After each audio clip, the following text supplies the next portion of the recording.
Diácono Reginel, religiosas, irmãos e irmãs, um acolhimento especial aos nossos catecúmenos, seus padrinhos, madrinhas, os que hoje irão receber a primeira comunhão, familiares, amigos.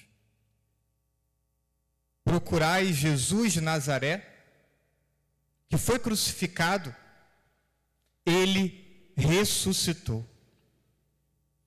A vigília pascal é o coração da liturgia católica e marca o fim do mistério da paixão com a ressurreição de Jesus Cristo, o Cordeiro imolado.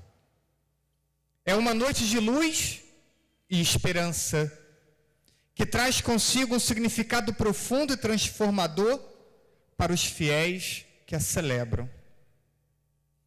Esta ressurreição nos ensina que assim como Jesus Cristo morreu e ressuscitou ao terceiro dia, também o cristão que morre em Cristo ressuscitará para uma vida nova.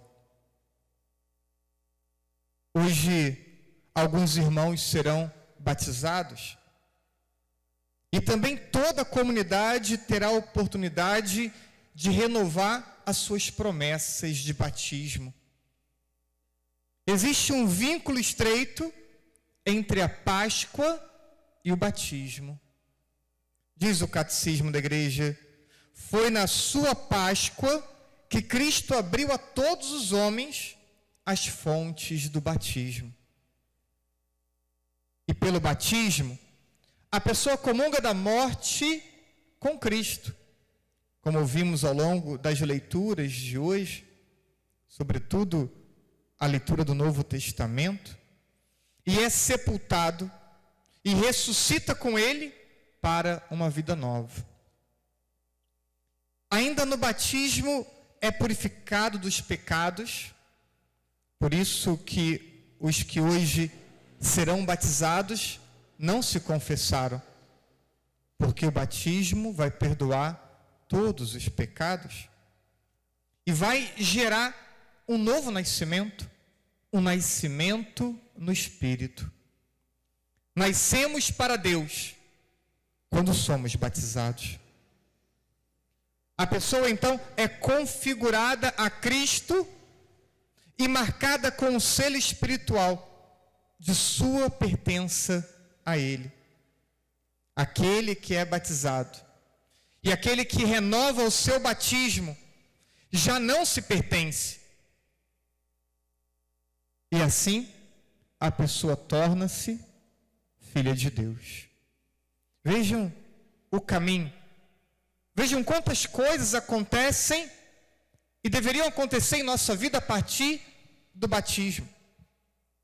Uma vida nova marcada pela superação do pecado. Uma vida nova marcada pelo nascimento no Espírito. Uma vida nova marcada pelo pertencimento a Jesus, pela configuração a Jesus. De modo que não mais nos pertencemos. De modo que não mais a nossa própria vontade pessoal é a nossa prioridade. A nossa prioridade passa a ser a vontade de Deus. Assim deveria ser aquele que nasce do Espírito. E aquele que nasce do Espírito, que já não mais se pertence, que pertence a Deus, ele agora é reconhecido como um filho amado de Deus. Entramos em Jerusalém com o Senhor. Com o Senhor celebramos a última ceia, onde instituiu a Eucaristia e o sacerdócio, para que por meio da Eucaristia e do sacerdócio permanecesse entre nós e cumprisse sua promessa: eis que estarei convosco todos os dias. E oferta a sua vida para vencer o demônio, o pecado e a morte.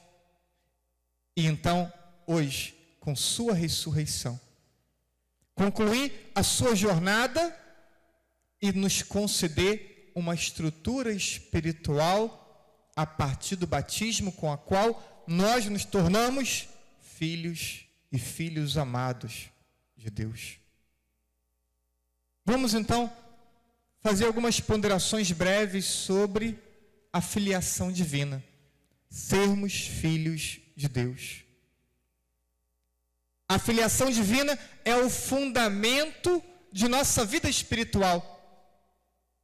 Porque nossa vida espiritual, ela é, na verdade, nossa relação com Deus. E a nossa relação com Deus está fundada no batismo e na filiação divina. São Paulo, em Romanos capítulo 8, diz: os que são conduzidos pelo Espírito de Deus, os que nasceram do Espírito, são filhos de Deus.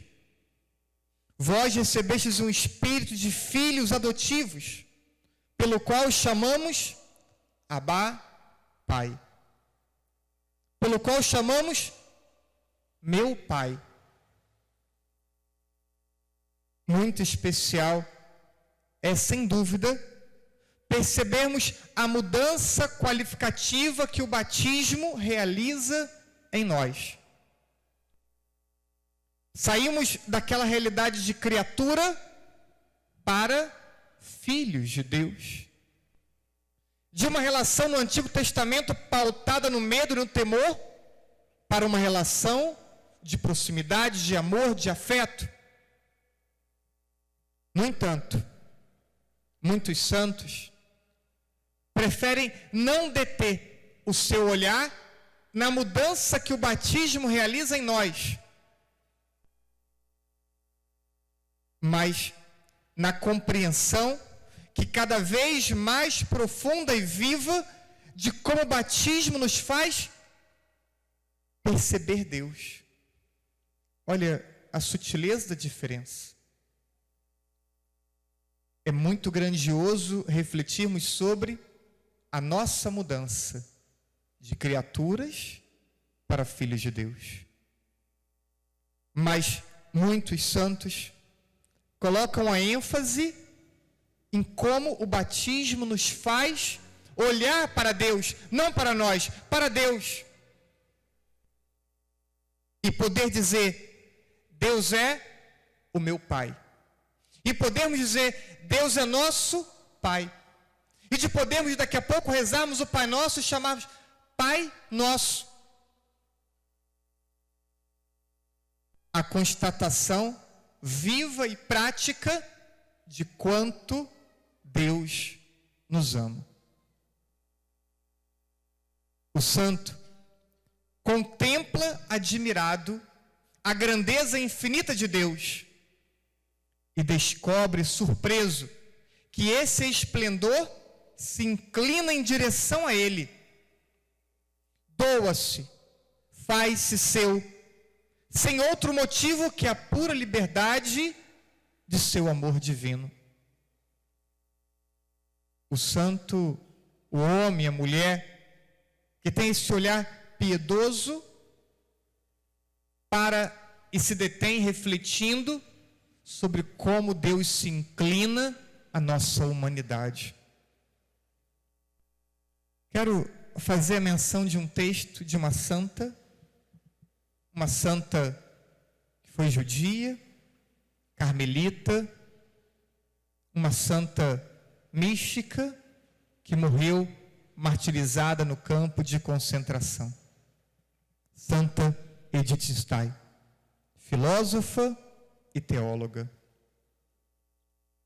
Quero recorrer a um pensamento seu, nem tão simples de compreensão, para vermos como ela descreve a presença de Deus na alma humana. E ela diz assim: a alma que Deus habita pela graça não é mero cenário impessoal da vida divina, acha-se nela integrada. Veja como ela compreende. Vamos dividir o pensamento dela em vários momentos. Começa dizendo, não apenas uma habitação. Deus habita a alma. É verdade que Deus habita. Mas Deus habita a alma como se fosse uma fusão com a nossa alma. Sem tirar a nossa liberdade, mas como que se fazendo um conosco. Por isso, podemos ser imagem de Deus. Por isso podemos refletir a imagem de Deus. Por isso podemos encontrar a imagem de Deus no outro. Porque não é uma habitação ao molde de uma visita que vem à casa, mas um Deus que vem ao nosso encontro no mais interior de nossa vida e se integra à nossa vida. E ela continua dizendo: a vida divina é trinitária, é o amor transbordante pelo qual o Pai gera o Filho, comunicando-lhe sua natureza. O Filho, ao recebê-la, entrega ao Pai pelo amor. É o amor que forma o vínculo de unidade entre o Pai e o Filho, e que os faz simultaneamente exalar como Espírito. Assim ela vai explicando a Trindade na própria Trindade. E vai continuar dizendo: o Espírito Santo é infundido na alma pela graça. E é por ele, pelo Espírito, que a graça vive em nós, que a graça é concedida a nós.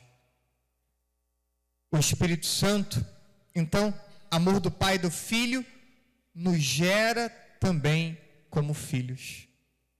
Esse amor do Pai e do Filho, ele então nos é concedido, e esse mesmo amor do Pai e do Filho nos gera como filhos.